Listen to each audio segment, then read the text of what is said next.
Warming has officially surpassed the critical limit that climate scientists have warned us about for years. So the latest numbers are in, and this January was the warmest on record for the globe, nearly 35 degrees above average. Climate scientists and world leaders previously met in Paris, making 1.5 degrees Celsius or 34.88 Fahrenheit the threshold goal.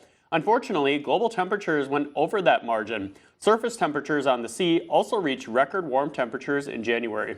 January alone had a sea surface temperature on average of 68 degrees Fahrenheit.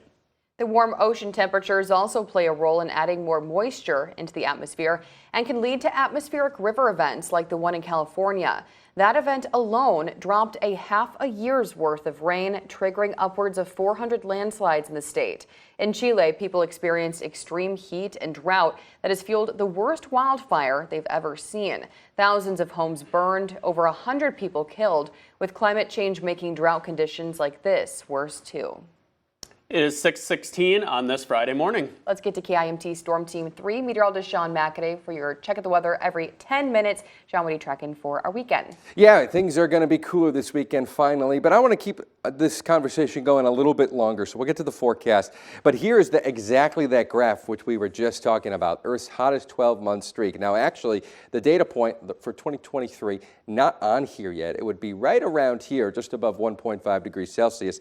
The red dots are El Niños, La Niñas are the cool ones. You can see there is always a fluctuation as this temperature has increased across the globe, and likely we're going to dip again below 1.5 degrees Celsius. It was just this past 12 months with El Niño, which really supercharged our temperatures, and it was a strong El Niño too.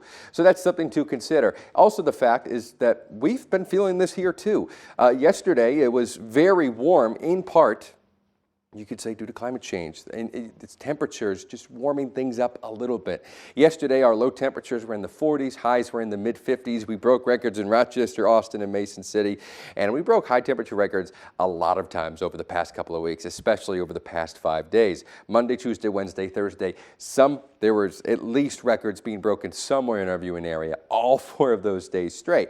So again, climate change, there's weather, there's La Nina, El Nino, there's jet streams, but underneath it all, it's bringing up the temperatures just a little bit and making things a little bit more likely. Let's take a look right now at what has changed since then, because we had this big, large buildup of warm air.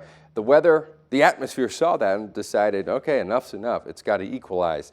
We had this storm system roll through the area out of the southwest. Now the center is over Lake Superior, and out of the northwest, west-northwest, we have cooler air finally filling in behind that, making for what will be a very cloudy, breezy, and kind of cooler day. We're squeezing out a couple of snowflakes too near the Twin Cities, but for us, I'm not expecting that. Mid-30s right now across the area. As you can see, feels like temperatures are going to be in the 20s this morning. It is going to be pretty breezy, 15 to 25 miles per hour today. Wind chills in the 20s currently across the area. So it feels like temperatures will be right here, mid-20s all day long. You will need to bundle up today if you're headed outside, especially for long stretches and if you're in open areas because of the wind. And this afternoon, when you're getting off school or work, nothing changes, okay? It's going to be the same thing, same forecast. Okay, so it's cool, cloudy, windy, and then it's cool, cloudy, windy. But tomorrow, it's sunny. Actually, still pretty similar with the temps, but we get some sunshine out for the polar plunge tomorrow. Sunday, it's a tiny bit warmer, maybe a couple of clouds. And as we work into next week, again, not much is changing. Maybe a couple of warmer days, Monday or Wednesday, but I think in about 7 days' time, we're starting to cool back down again. Highs could be around 30 degrees as we're talking about maybe next Thursday, Friday, or Saturday, which will be closer to normal finally. I forgot to switch back to my winter coat today, but I'm definitely going to want to. Yeah, next week you'll remember. Okay, Sean, thank you.